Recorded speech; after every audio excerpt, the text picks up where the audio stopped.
Hey, what's up, everybody? BDO44 coming at you with another video. All right, so there's another trade that I did not get a chance to report on until this moment, but I'm sure a lot of people already know about. Brandon Ingram becoming a Toronto Raptor. Bruce Brown and Kelly Olynyk and a first rounder and a second rounder. I'm not sure, they don't specify what type of picks those are.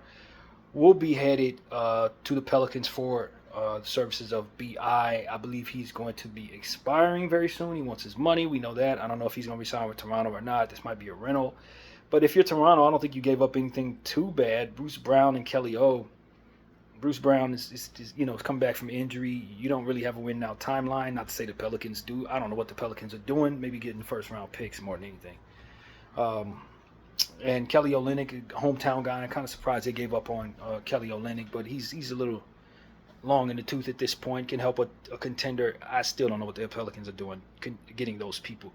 I think the Pelicans could potentially trade those two people again. If it's possible, I could see them doing that, because it just doesn't make a whole lot of sense that you would move BI for those pieces and you were a tanking team. I don't know, but when you're the Toronto Raptors, you're bringing in BI because you hope you can renegotiate with him and make him a part of a team that looks really promising. They started the season extremely hurt. They missed out on a lottery pick last year because of the Pirtle trade, ultimately allowing for the Spurs to have their pick, and they ended up having a bad year, and they didn't expect that. But, when you have those two things as they are, now what you see is a Toronto team that's pretty loaded. If I'm being completely honest with you, they did good in the draft with their second-round picks. They picked up some players, Davion Mitchell and people like that. Quickly's back from injury. Barrett's developing extremely nicely. Grady's developing nicely. So what you have is a really good team. But they're not quite looking to win this year because, of course, they can strike it rich in the lottery and then do like Memphis did last year, get that pick and then kind of contend this year. So I think Toronto's on that path right now where they're hoping they can kind of just acquire some stuff that can help them in the future. Hopefully fall in love with the six and stay there. And that's what they're hoping. He wants to get paid. I don't think Brandon Ingram really cares where he played, just that he gets the contract he's looking for.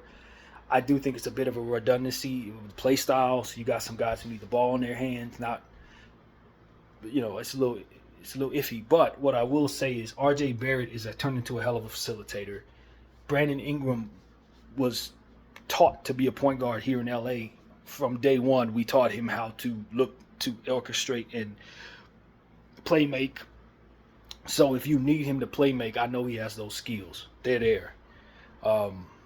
His length should help him. I think his defense kind of fallen off, but I think it's because he's taking on more of a role in New Orleans to kind of be more of an offensive performer. But his length should help him defensively. He should be a better defender for the Raptors. And they do have some good complementary defensive pieces there in Toronto that he should add to. So I like it if they can keep him. If they don't keep him, they're going to wish they kept that pick. But it's worth it. I mean, moving on from Bruce Brown and Kelly Olynyk, I don't care nothing about that if I'm Toronto. Respect to those guys, but they just can't. They're not. Their ceiling ain't high enough for me to be passing up on a chance to get Brandon Ingram for the future of this ball club. Now you can see them putting together something very special.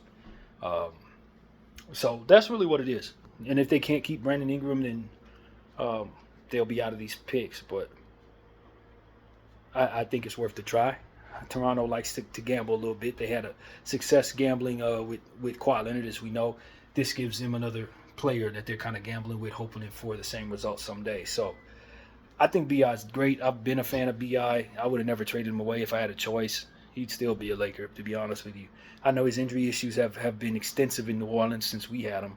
But he's looking to get paid, man. And this is an all-star level player who's gotten better every year. I know how good he is. He still hasn't reached his ceiling yet. I don't believe that at all. So I think he'll play his best ball in Toronto if he signs an extension there. And they'll be lucky to have him. I think so. If they can find a way to just allow him to control the offense a little bit, which is going to be a little difficult with RJ in place. So I don't know if he's going to fall in love with the play style in Toronto. But if they give him a contract, I think he'll sign it. I do think he'll sign it. So that's my take on it, man. The Pelicans, like I said, it's about the first round pick, the draft equity here. Maybe they're thinking the same thing in regards to Bruce Brown. I know a lot of teams like Bruce Brown a lot. I'm worried about his injury issues. I don't know if he's going to regress from here. The Pelicans, they're upside. The ceiling of that team doesn't look as good now that BI's gone. I just don't love it like I used to. I really loved what they had. I think Toronto's turning into them, doing what it is they should be doing, but they don't want to pay BI his money, so they had to move on from him, and they get a first-round pick out of the situation. So I think they said that pick was from the Pacers, 26 Pacers, I think is what I heard someone say, but don't quote me on that. I don't know how good that pick actually is. The Pacers are a damn good team right now, and will be probably in the year 2026 when Halliburton's in his prime. So I'm not in love with that pick, but it'll manifest one way or another. So if that's what it is. But yeah, man, that's the take, man. Brandon Ingram to Toronto. Tiny dog, man. In the 6. BDL 44. I thank y'all for watching.